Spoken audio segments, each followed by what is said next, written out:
Hello everyone. आज के इस वीडियो में हम डिस्कस करने वाले हैं energy level of pi molecular orbitals. इस टॉपिक को डिस्कस करने से पहले मैं आपको एक डायग्राम दिखाती हूँ। इस डायग्राम में मैंने यहाँ 5 स्ट्रक्चर्स बनाए हैं, जिसमें से फर्स्ट स्ट्रक्चर जो है वो साइक्लोप्रोपिनाइल कैटायन का है, जिसमें 2 पाई इलेक्ट्रॉन्स होते हैं। सेकंड है साइक्लोब्यूटाडाइईन का, जिसमें 4 पाई इलेक्ट्रॉन्स होते हैं। ये एरोमेटिक है, ये एंटी एरोमेटिक है। इसके बाद बनाया है बेंजीन, जिसमें 6 पाई इलेक्ट्रॉन्स हैं, ये भी एरोमेटिक होता है। उसके बाद बनाया है मैंने साइक्लोऑक्टाटेट्राईन, जिसमें 8 पाई इलेक्ट्रॉन्स हैं और ये एंटी एरोमेटिक है। इसके बाद बनाया है मैंने 10 एन्युलिन, जिसमें 10 पाई इलेक्ट्रॉन्स होते हैं और वो है non aromatic in nature, right. तो हमको ये देखना है कि इनके पाई मॉलिक्यूलर ऑर्बिटल्स में इलेक्ट्रॉनों को किस तरह से भरना है। तो इनको इलेक्ट्रॉनों को भरने का एक सिंपल सा तरीका है कि सबके अंदर, ये मैं एक चीज़ ड्रॉ करना भूल गई, ये एनर्जी का बढ़ता हुआ क्रम है। यहाँ जो भी नीचे जो चीज़ें होंगी उनकी एनर्जी कम है, जो ऑर्बिटल्स नीचे हैं उनकी एनर्जी कम है, जो ऑर्बिटल्स ऊपर हैं उनकी एनर्जी बढ़ते हुए क्रम में है। ये सारे बॉन्डिंग ऑर्बिटल्स हैं जो कि इस डॉटेड लाइन के नीचे हैं। ये हैं सारे बॉन्डिंग ऑर्बिटल्स, और जो डॉटेड लाइन के ऊपर हैं ये हैं नॉन बॉन्डिंग ऑर्बिटल्स, और डॉटेड लाइन के जो ऊपर हैं वो सब के सब हैं एंटी बॉन्डिंग ऑर्बिटल्स, राइट। तो अब हम इन इलेक्ट्रॉनों को, जो कि दो इलेक्ट्रॉन हैं या 4 हैं, 6 हैं, 8 हैं या 10 हैं, इनको हमको ऑर्बिटल्स के अंदर भरना है। तो उसका एक तरीका है इलेक्ट्रॉन्स को भरने का कि सबसे पहले हम ऑर्बिटल्स ड्रॉ करते समय लोएस्ट एनर्जी का सिंगल ऑर्बिटल ड्रॉ करते हैं, सिंगल मॉलिक्यूलर ऑर्बिटल ड्रॉ करते हैं। और यदि 2 पाई इलेक्ट्रॉन हैं तो 1 बाय 1 दोनों इलेक्ट्रॉनों को इसके अंदर भर देते हैं। साइक्लो प्रोपिनाइल कैटायन के अंदर बस इतना ही करना है हमको कि बॉन्डिंग ऑर्बिटल के अंदर जो एक सिंगल बॉन्डिंग ऑर्बिटल है उसके अंदर ये 2 पाई इलेक्ट्रॉन भर देंगे। इन बॉन्डिंग ऑर्बिटल्स में पेयर में रहेंगे, अगर इलेक्ट्रॉन्स हैं तो पेयर में रहेंगे, ठीक।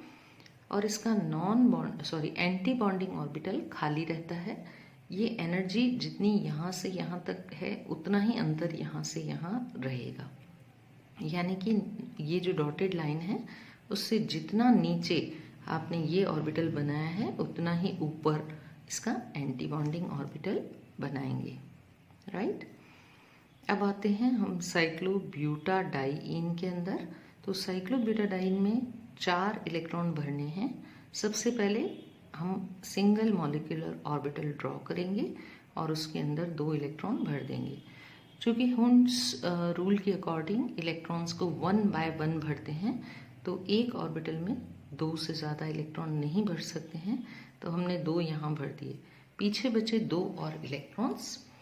चूँकि इस सिंगल ऑर्बिटल को ड्रॉ करने के बाद जितने भी ऑर्बिटल्स ऊपर ड्रॉ करेंगे हम वो पेयर्स में करेंगे। जितने भी ऑर्बिटल ड्रॉ करेंगे आगे वो पेयर्स में ड्रॉ करेंगे। तो पेयर में हमने ऑर्बिटल ड्रॉ किया और बचे हुए 2 इलेक्ट्रॉनों को, चूँकि ये पेयर जो है वो सेम एनर्जी के हैं, दोनों ऑर्बिटल, ये और ये ऑर्बिटल सेम एनर्जी के हैं, जो भी पेयर में रहेंगे उनकी एनर्जी सेम रहेगी आपस में। आप देख सकते हो कि इनकी एनर्जी सेम है, ठीक।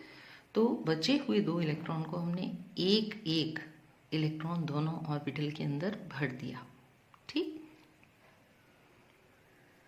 चूँकि ये पेयर में नहीं है, चूँकि ये सिंगल इलेक्ट्रॉन है, इसलिए इसकी एनर्जी हाई होगी। और यहाँ ड्रॉ नहीं करके हम इसको यहाँ ऊपर की तरफ ड्रॉ कर रहे हैं, और इस हाई एनर्जी की वजह से ही साइक्लोब्यूटाडाइईन जो है वो एंटी एरोमेटिक है नेचर में। एंटी एरोमेटिक मतलब हाईली अनस्टेबल, एरोमेटिक मतलब हाईली स्टेबल, एंटी एरोमेटिक मतलब हाईली अनस्टेबल।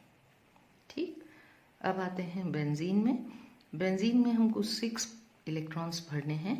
तो पहले सिंगल मॉलिक्यूलर ऑर्बिटल ड्रॉ किया, 2 इलेक्ट्रॉन उसमें भरे 1 बाय 1।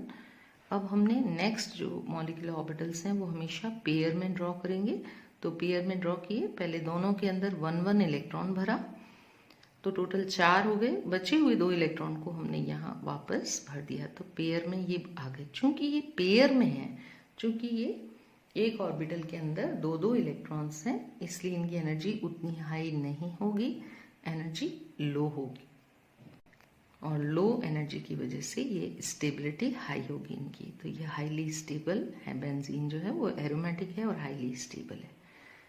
अब हम देखते हैं साइक्लोऑक्टा टेट्राईन के अंदर किस तरह से भरेंगे इलेक्ट्रॉन। 8 इलेक्ट्रॉन है इसके अंदर। तो सबसे पहले सिंगल मॉलिक्यूलर ऑर्बिटल बनाया, उसमें हमने 1 बाय 1 2 इलेक्ट्रॉन भरे। फिर पेयर में बनाया मॉलिक्यूलर ऑर्बिटल,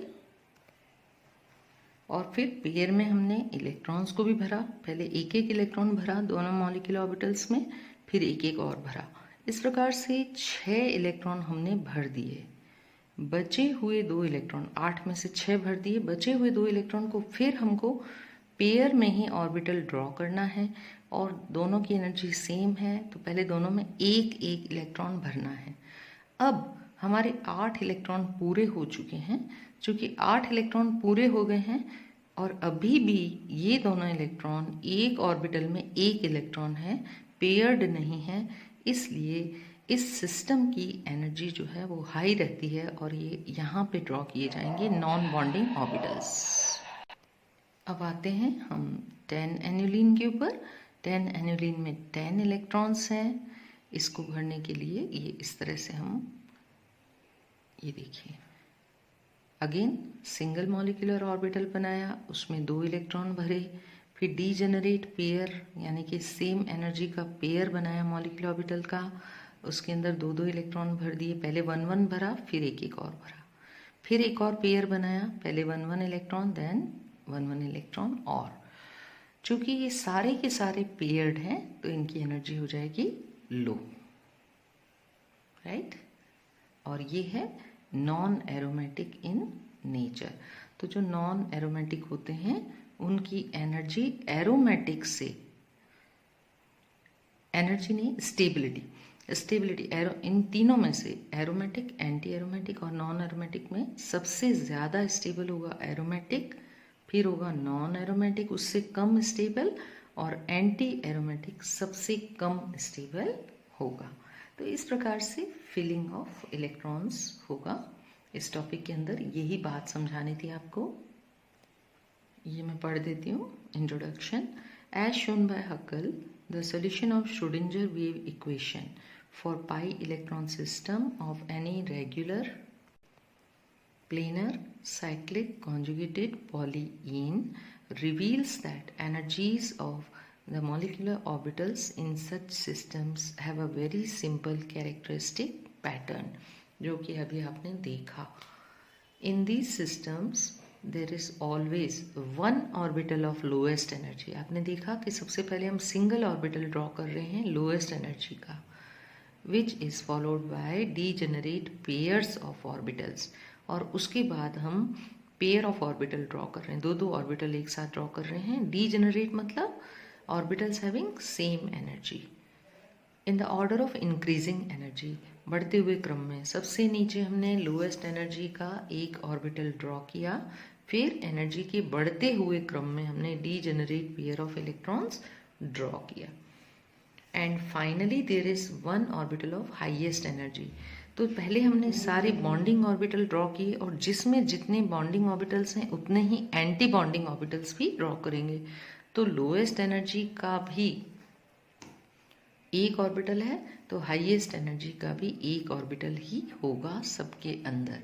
तो लास्ट में हम एक ऑर्बिटल हाईएस्ट एनर्जी का ड्रॉ करते हैं इस तरह से, राइट। तो बस इस टॉपिक के अंदर इतना ही समझाना था। आगे कि एक वीडियो में मैं आपको बताऊंगी कि कंस्ट्रक्शन ऑफ फ्रॉस्ट सर्कल किस प्रकार से किया जाता है, वो भी इसी से रिलेटेड टॉपिक है। Thank you very much.